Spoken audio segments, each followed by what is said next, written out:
Kita mengenal istilah aku karo bojoku ki ono chemistry nih, itu maksudnya ada kimianya, ada hubungan yang tidak bisa dijelaskan, tidak bisa dilihat, tapi bisa dirasakan.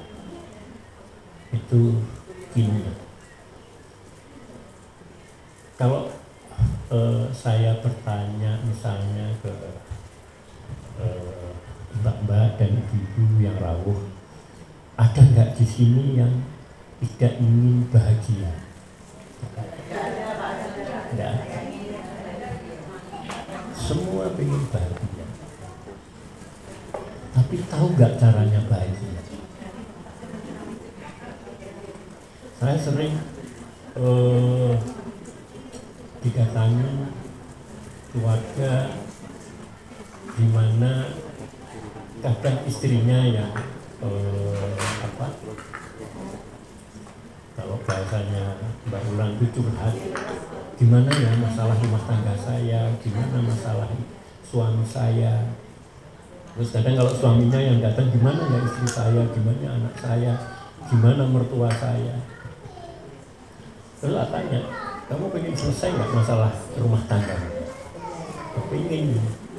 Mau tak kasih tahu caranya nggak? Mau. Ya kamu cerai.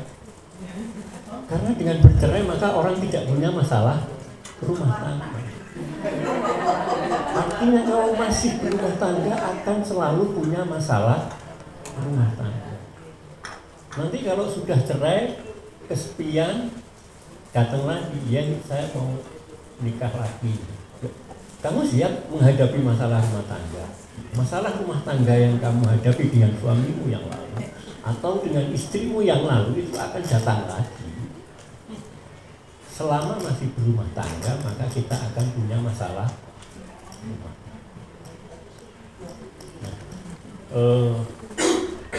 Selama kita masih serawung dengan tetangga, kita juga akan punya masalah dengan tetangga.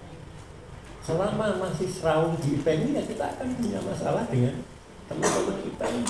Kalau nggak pengen punya masalah, ya jangan di IPM.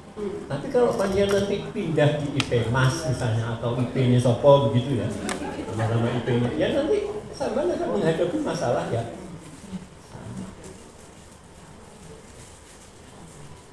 Inilah kenapa pada tahun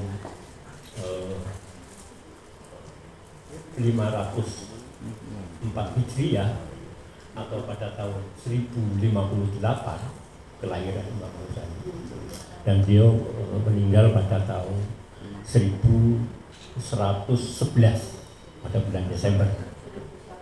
Itu Imam Ghazali sudah merumuskan yang namanya kimiatus sa'adah, kimia kebahagiaan. Itu kalau minum air gitu, ini dilihat nggak, ini hidrogennya berapa, oksigennya berapa, kan nggak dilihat ya. Tahu-tahu minum air, susunan kimianya kita nggak tahu.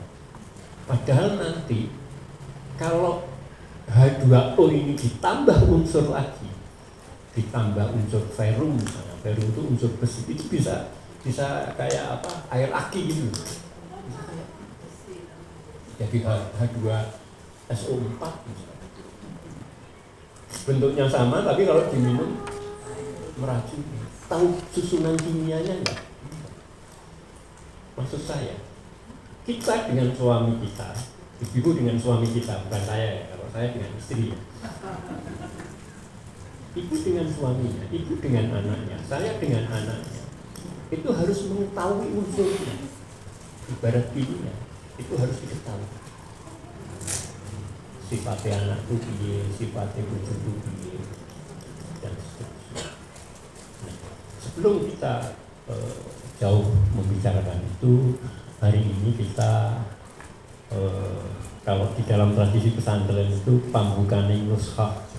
Pambukaning nushah itu pembukaan kitab. Pembukaan kitab ambil.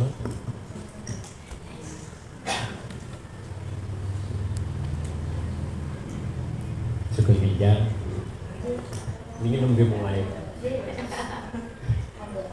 Pembukaan nushah itu artinya membuka kitab. agar ilmu itu bermanfaat. Kalau orang pondok ngarani itu barokah. Barokah itu artinya memiliki nilai tambah. Jadi bukan hanya jadi knowledge terus kemudian hilang, tapi supaya melekat, mempunyai nilai tambah dan bisa diimplementasikan, itu namanya barokah. Maka saya mohon bersama-sama untuk membaca surat Al-Fatihah yang kita khususkan kepada mu'allif atau penulis kitab. Semoga ilmunya bisa kita serap dengan baik dan kita mendapat keberkahan. Ala hadhihi al-Fatihah.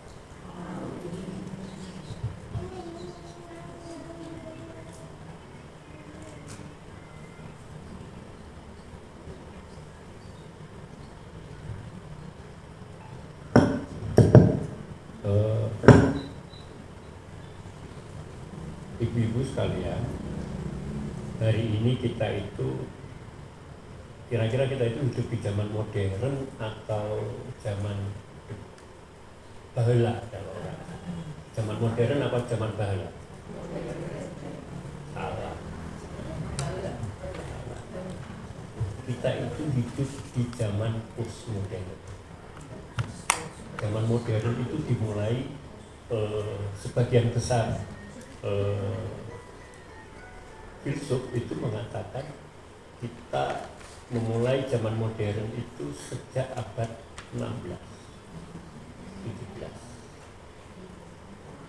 Dan kita merasakan, kalau kita karena kita terlambat, masih dijajah dulu dan lain sebagainya, kita merasakan sampai era 70-an ketika kita masih kecil. Makanya di era itu, kalau zaman kita masih kecil, kalau saya lahir tahun 1969 atau 70-an, ada nggak yang usianya kira-kira deket sama saya, 40 ke atas itu ada ya? Maka kita akan kalau orang tua kita itu selalu ditanya begini, anak sampean dinas ning. Jadi kalau bekerja swasta itu tidak dihargai. Itu cirinya orang tua kita itu